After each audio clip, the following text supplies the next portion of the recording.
We can't hear you. I think in some way all of our lives have been altered, have been shaped by the events of September 11th, 2001. I think this is particularly true of my generation. I was in 11th grade, and I remember I was in my Latin class whenever we got the news that planes had flown into the World Trade Center. And I remember going home and watching the news, and I remember well the uncertainty.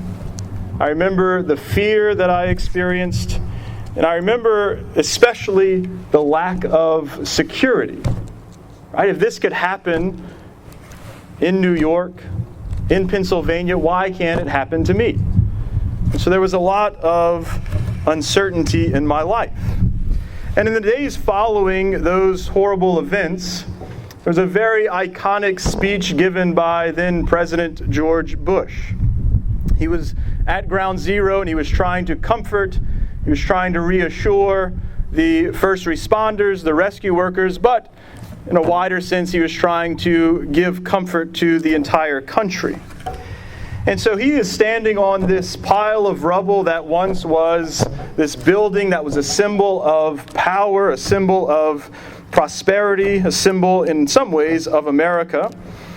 And he's giving this speech using a bullhorn. And one of the rescue workers in the crowd yells out, "We can't hear you." And the president responds, "But I can hear you." And they all kind of chuckled, and then they started to cheer because he went on with his speech. And I thought of this as we were making plans for this very quick turnaround outside Mass. I said, there are going to be some people that are going to say, "Father, we couldn't hear you," whether it be out here or on Facebook, wherever. And if they can't hear me, they are going to let me know. They might not hear, but I'm going to hear about it. But I thought of that one phrase in particular, right? That it's bigger than just this ability to hear or not hear this Mass. But that phrase, "I can hear you," is such a good reminder for us during this time. One way that is a reminder, I can hear you, is that I can hear you. Right? I can hear and witness your faith. I've heard, in a sense, your faith in the many calls and emails and letters that I've received from you, thanking me and Father Rosa, and for some reason, even Miles and Father Bordelon for what we are doing during this time. I don't know what they're doing, but you're appreciative. And so I see your faith in your gratitude. I've heard of your faith in our encounters, socially distant encounters, in the grocery store, or at the post office, or on maybe one of two of my bike rides. I should probably get back to that. But you've told me how sad you are not being able to go to Mass, not being able to receive the Eucharist, right? That you are missing something in this time of uncertainty. And you've asked me when we're going to be able to have Mass. When are we going to be able to receive communion again? And I finally have an answer. Today. Right here we are. And so I've heard your faith. The second way we can reflect on these words, "I can hear you," is thinking of God's words to us. Right? That God can hear us. That God has not abandoned us. He's not forgotten us. He's not left us alone to sort of figure all of this out as we go.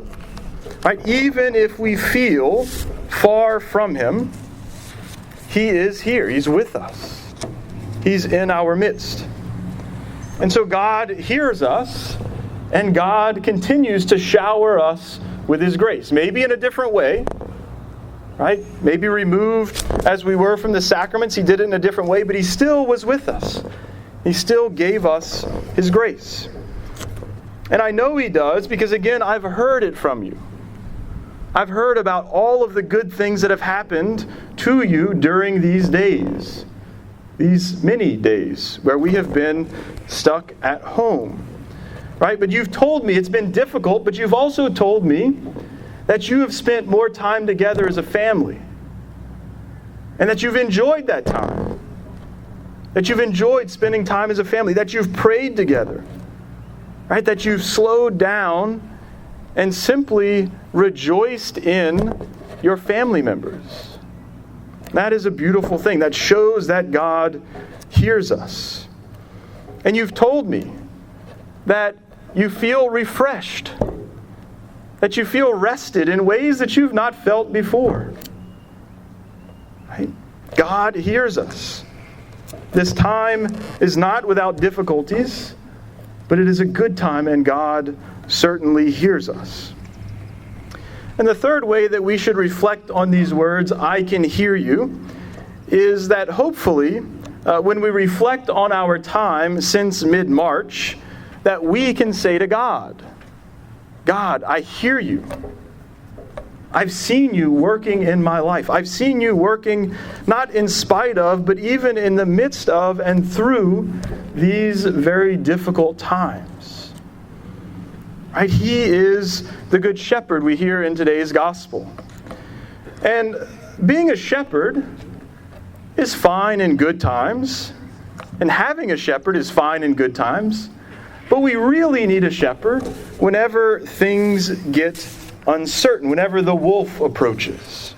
Right? That's when a shepherd really has to act. That's when it's important for the sheep to listen to the shepherd. Right? That's when it's important for them to hear him and to follow his commands so that they remain safe. So in many ways, my life is completely different because of September 11th, 2001. And I think it's safe to say that the same will be true of COVID-19 2020. And we could say this in a negative way, or we can say this in a positive way. Right? The choice is ours. And I like to think of it in a positive way. Again, I've mentioned several of those positive things, but focusing on what matters. Right? Taking time to settle down and to focus on what matters, to slow down. We've also had to be challenged to be creative in thinking of new ways to spread the faith. Right? I mentioned my bike ride, right? I put up the video on Facebook and rode around and talked to people. It was amazing. I probably wouldn't have done that had we not been in this situation. I for sure wouldn't be standing outside sweating profusely saying this Mass. But here we are. And I love it. It's a great thing. And there are probably neighbors around here who maybe don't come to Mass, who are hearing us right now. I thought of that with the Eucharistic procession. Imagine the people driving by having no idea that we were having a procession, and they saw all of you faithful filling the parking lot, lining the streets to get a glimpse at Jesus in the Eucharist. They've heard our faith, and they're hearing it in a way that maybe they would not have heard it before. And so those words of President Bush, I think, are very fitting for our situation. Right? I can hear you. And so in the midst of this struggle, in the midst of our uncertainty, because we have been forced from our normal routine, because we've been forced from even our church buildings, right? God reminds us that He can still hear us, that He wants other people to hear His words through us.